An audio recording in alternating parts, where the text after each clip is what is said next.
All right, ladies and gentlemen, boys and girls, children of all ages. Today, we're adding fractions using models, using fraction bars. You have access to fraction bars. You have that Polypad website that you can use them. I did 3 videos in my first class, and I did 3 problems in my first class, and that video is on today's post. So you'll be able to look back at that. It also may or may not have 3 questions that you have to do on the Google Slides today and tomorrow. You'll be working on them. The problem we're going to start with today is 1/2 plus 3/8.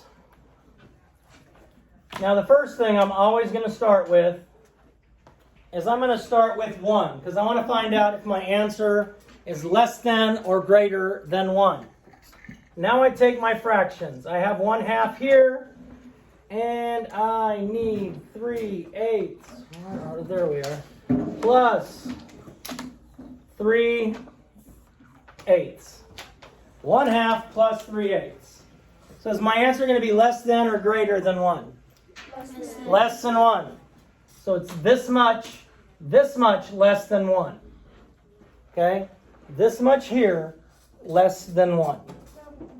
I need to find some pieces with the same denominator that'll fit exactly underneath here. That will match it exactly, but they all have to be the same denominator. I can't just randomly put 1/6 and 1/3 and 1/10 and 1/12. So if we think about fractions, and we use a little bit of common sense, Thomas Paine, we can figure out which denominator would work. Because if I looked at a multiplication chart, the row that started with 2 and the row that started with 8, and I went down those rows, what would be the first number that would appear in both of those rows? 8. 2, 4, 6, 8, and 8. 16, 24. So 8 is the first one that would appear in both of those rows. So my common denominator is going to be 8.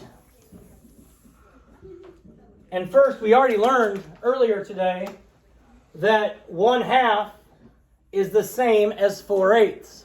We saw that on our math talk that we were doing earlier today. 1/2 is equivalent to 4/8. Well, this is 4/8. If I put 8s underneath here, how many 8s would I put underneath here? 3/8. No. So that's going to give me a total of how many 8s? 7 8s. So what I did is I changed 1/2 equals 4/8. And then 3/8 stays 3/8. So if I were to rewrite this problem, I would have 4/8 plus 3/8. That's the same as 1/2 plus 3/8. It's the same as 1/2 plus 3/8.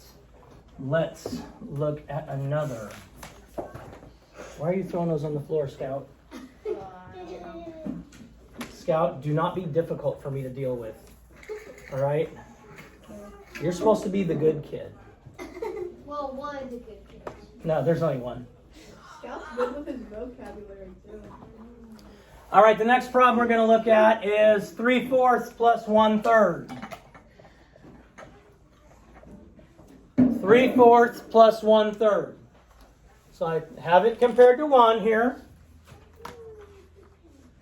I have 3/4 and I have 1/3. So, is my answer less than or greater than 1? Greater than. So my answer is going to be 1 plus whatever would fit underneath here that would all have the same denominator. Now if we think a little bit, we want to be this much more than 1, correct? This much more than 1. So if I find a piece that fits exactly here, that's what's going to tell me. So if I look at my multiplication chart and I go to my rows, 4 and 3, what's the first number that's going to show up in both? 12.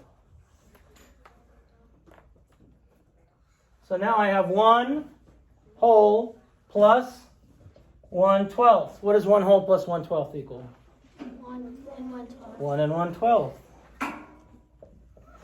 Remember, we did decomposing fractions last week, and that's very helpful as we move on to adding and subtracting fractions.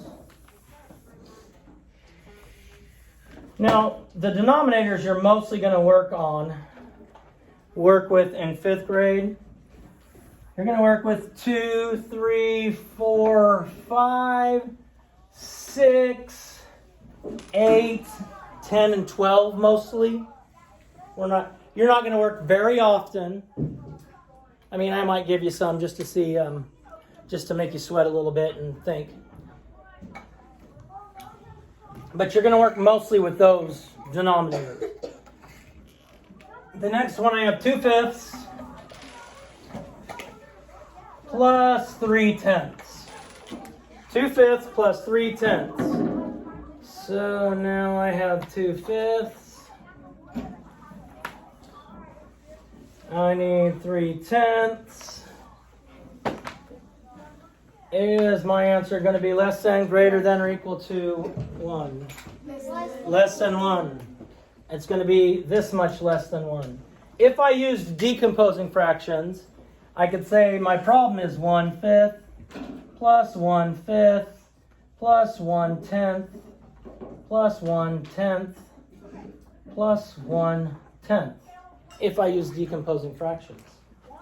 So now I need to figure out a denominator that if I looked in the row that starts with 5 and the row that starts with 10, what number would show up first in both of them? 10.